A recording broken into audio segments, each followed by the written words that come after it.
गुरुजी कहल गई बा कि माया के नगरी माया के नगरी में सब हुए माया में फंस के रह जात हुए समय के कि आई नहीं तो जाए के जरूर पड़ी। और कहल गई बा खाली हाथ आई लोग तो खाली हाथ जाइबा। ढोलक वाला हारमोनिया वाला अपन लेके जाए हैं ढोलक हारमोनिया वाले अपन लेके जाए हैं। ढोलक हारमोनिया वहाँ लेके जाके क्या करिए हम वहाँ बजाइए ना जितना गवैया कहल हमारे। आई गुरु जी कहे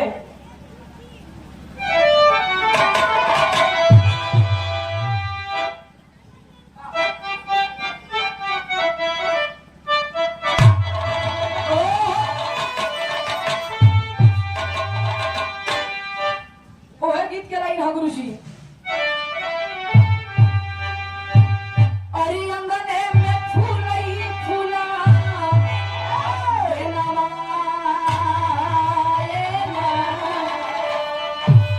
अरे अंगने में फूल ही फूला बाजेला बजाइया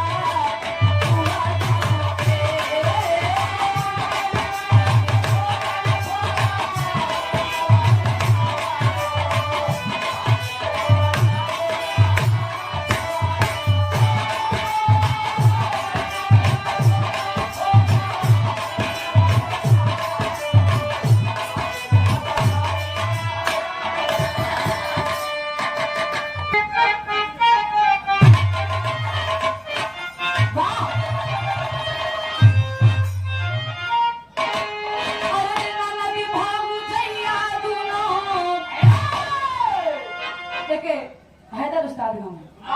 कि ननद भाऊ जैया दूनो एक सामूरिया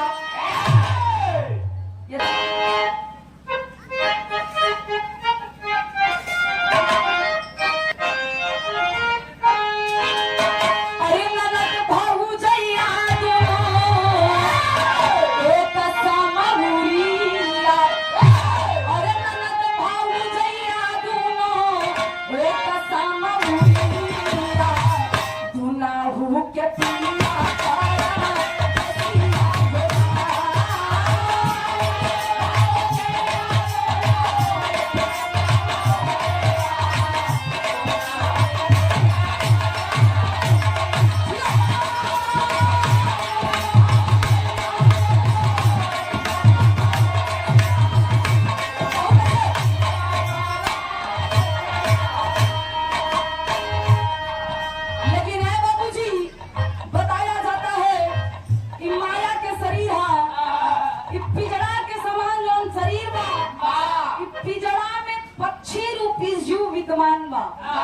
जौने दिन पिजड़ा के गेट खुल जाइए भैया पक्षी अगर उड़ जाई तो माटी के शरीर मटिया में मिली कोई मोटाई तौर पर गई मास्टर कहे का कहे गुरु जी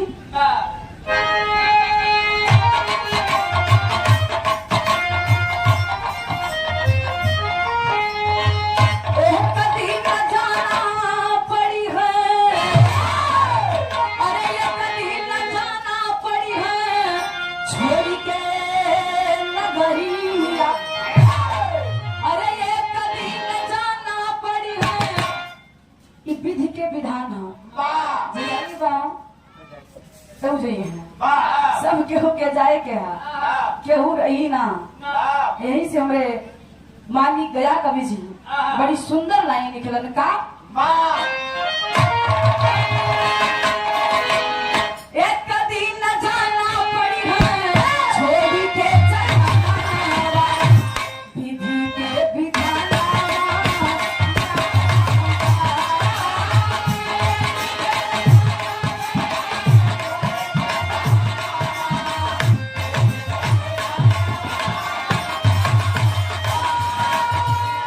बबलू यादव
केहू ना रही आई हा जाई के जरूर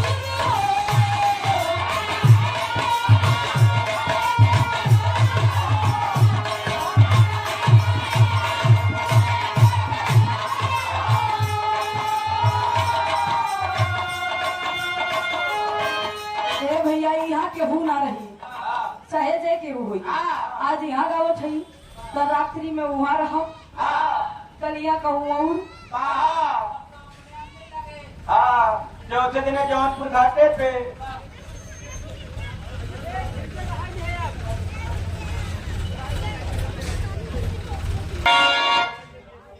बात बहुत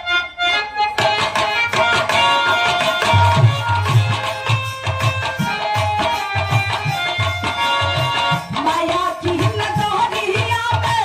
यहाँ कला बनाए हो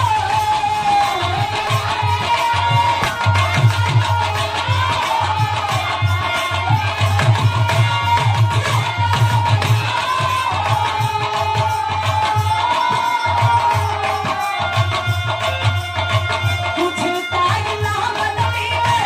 तू चला उठाई हो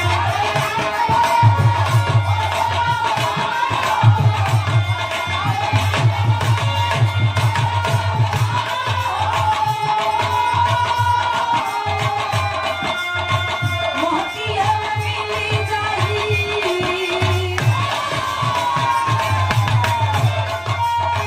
मोहतिया मिली जाई माटी वाला बनावा ई माटी के शरीर है जोने दिन चू उड़ जाला भैया पंछी उड़ जाए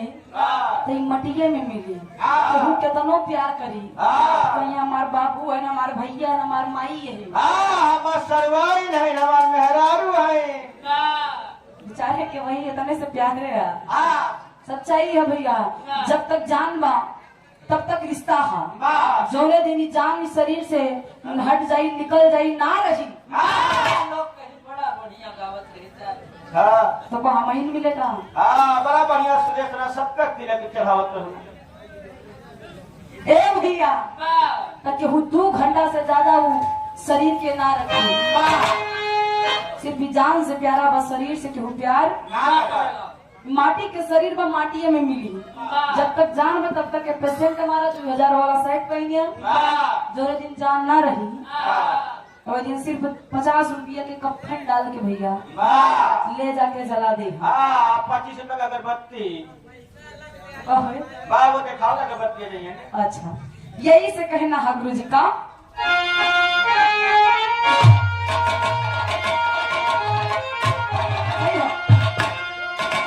सथा बहन जाई केहू के जरूर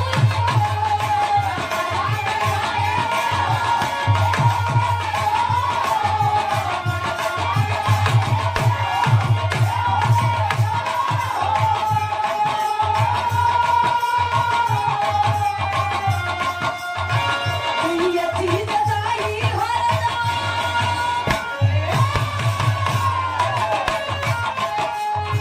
ये चीज साथे जाई ये नंबर पूरी हो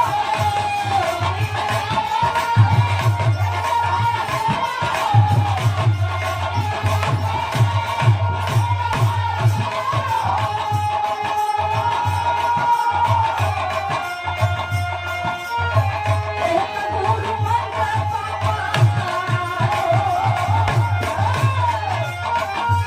एक गुरु मंत्र पापा पुण्य के खजाना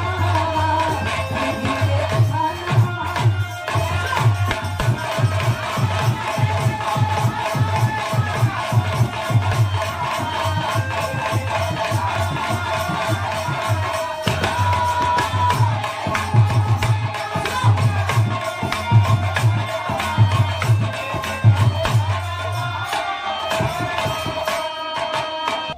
साथ में 2 चीज जाला वो का एक पाप पुण्य के खजाना और दूसरा का गुरु मंत्र दुनिया में गुरु जरूर बनावे के चाहिए आशा का मतलब गुरु ना रहा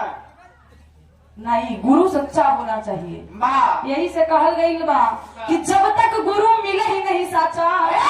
तब तक गुरु करो नहीं करो नहीं पाचा,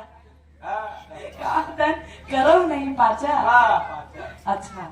ए भैया, गुरु सच्चा होना चाहिए। जब गुरु के ज्ञान हुई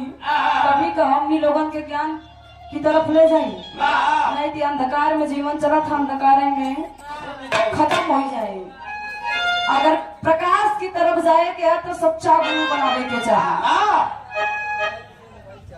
नहीं तो जब खुद ही आना रही तनियारा रही ठेल दी है उधार। अगर ये लख 84 से पार पावे के है तो गुरु जरूर बनावे के चाहिए। कहे से कि वो मालिक जब हिसाब करेला तो लोग कहिए जितना पाप करता हुआ जाए भोगबा, वहाँ केहू नहीं जाए भोगत, यही पाप करत होगा तो यही भोगबा,